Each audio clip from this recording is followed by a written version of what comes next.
In episode 8, we find out Luke had practiced lying to Megan before. I'm kind of just hoping that I don't have to tell her, ever. The truth about the origin of the tape finally comes out. If Brent didn't make the sex tape between you and Megan, who did? I did. And the girls start to turn on each other. Everything that happened that night was her fault. We start with a quick run-through of summer '99. Megan tells Isabella all about her moment with Luke before promptly ditching her to hang out with him, while Isabella heads to the senior car wash on her own, where she and Parker start to hit it off. Arriving late to the car wash, Luke finds Isabella to pressure her into keeping their hookup at the cabin a secret from Megan, as she's excited for them to be each other's first. And Luke explains that Megan is too sensitive to handle the truth. After initial resistance, Isabella eventually agrees to go along with the lie to avoid hurting Megan. Later, Brett creeps up behind Isabella at the car wash and hits on her. She's not interested, so when she turns her back, he pulls the string to her bikini top, saying she's asking for it and calling her a tease. Father of the Year Steve sees this happen and comes up to Isabella, still holding her bikini top in place so it doesn't fall off, and he tells her she's okay, brushing off the sexual harassment of his son as just pushing the envelope. Finally home after the car wash, Megan gets tired of overhearing her mom and Steve, so she and Luke head to Isabella's trailer to hang out, Isabella's face instantly lighting up to be included. We jump ahead to winter 1999, where Megan and Luke have arrived at the cabin. As expected, Megan suggests they spice things up and ties Luke to the bed, before Isabella makes her entrance, much to Luke's surprise. Megan explains to Luke that he and Isabella both told her different stories about what happened at the plunge, so she's after the truth. The girls prepare drinks. Megan adds 2 pills to Luke's drink. When Isabella isn't looking, she pours in some alcohol, before watching as Isabella adds a 3rd pill. After making Luke drink their truth serum, Megan brings out the camera to record Luke as he confesses to all of his lies, intending to share the tape and embarrass him just as the sex tape embarrassed the girls. Megan asks what happened at the plunge, and Luke downplays it before finally admitting that he kissed Isabella. She brings up what she heard him say to his dirtbag friends at the party, and he says he was just saying that stuff to be cool and fit in.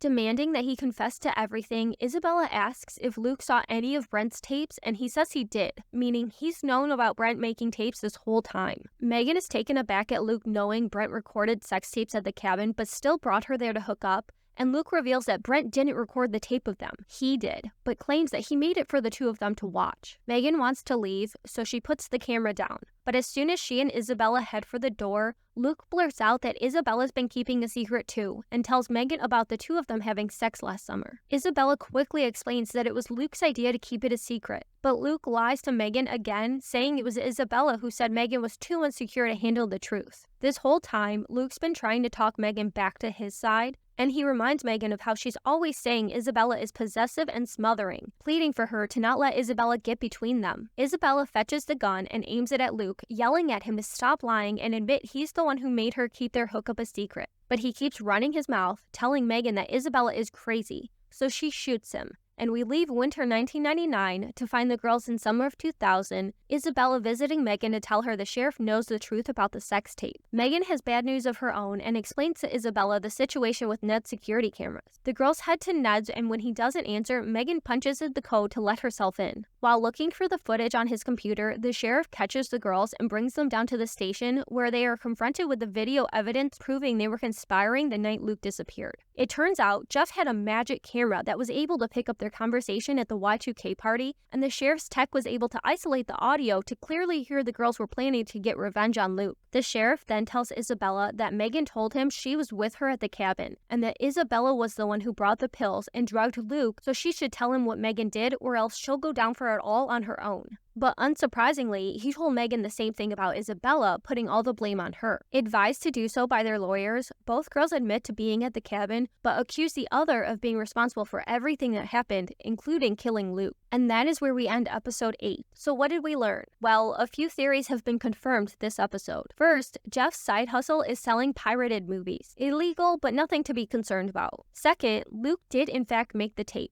but he maintains he's not the one that played it, and at this point, there's no incentive to lie about that. Third, Isabella is the one who shot at Luke. Finally, Parker did tell the sheriff about Megan being the one on the tape, though it seems she didn't say anything to him about Lisa. What questions do we still have? 1. Who played the tape at the party, and why? Luke says he doesn't know who played it at the party. At this point, I don't know who could have played it because the motive for playing it is unclear. 2. What happens after Isabella shoots at Luke? The promo for the next episode shows Megan upset, holding Luke on the bed. Isabella says they need to get out of there. Do the girls leave him there only for him to come to later and wander through the woods, ending up at the lake?